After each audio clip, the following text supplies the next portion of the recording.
everybody, this is George from LGW3 Orchids and Exotics, and today I just wanted to do a quick little video, basically entitled A Different Way. Learning to think a little outside the box here. It's a balmy 95-degree day today, so inside with the AC here, trying to keep the orchids a little cool.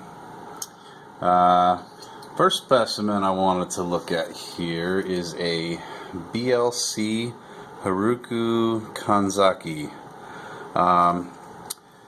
So one thing I've learned, and I've come to learn actually kind of the hard way,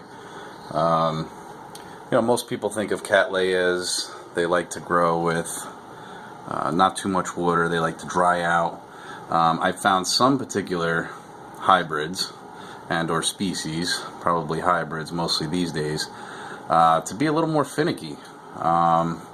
This one in particular, I've tried growing this guy in the clay pebble media. I've tried some of the more coarse bark, and just found that it stays still too moist no matter how little I water it. If I water it too little, then it starts to dry out, so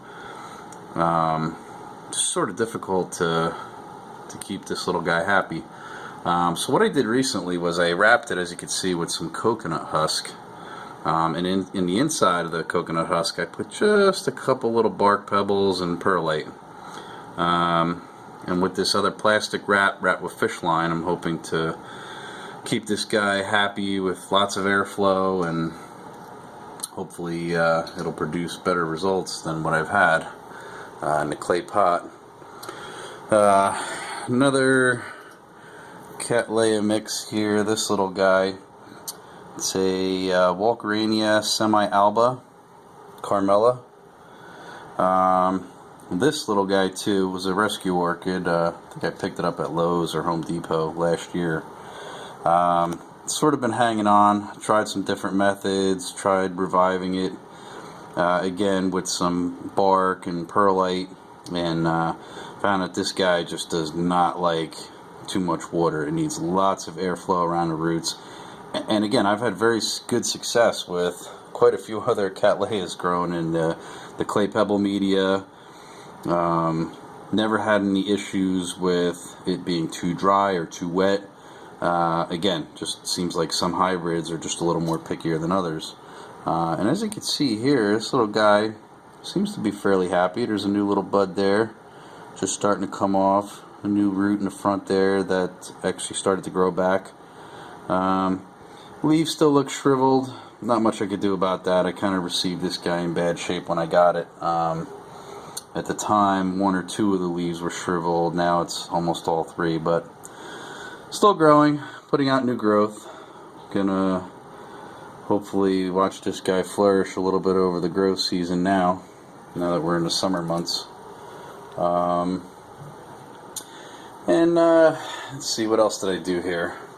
A couple other little methods I'm trying. I have this beautiful specimen courtesy of a friend of mine, Chris Bevins, who's on Growing Things.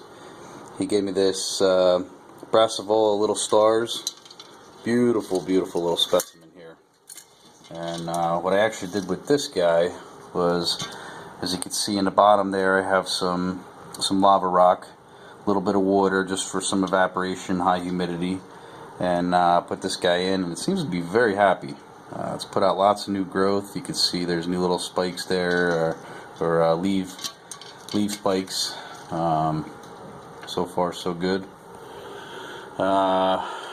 Another one here.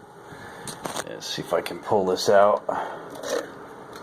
This is one of my Epidendrum Miracle Valley Node Chica.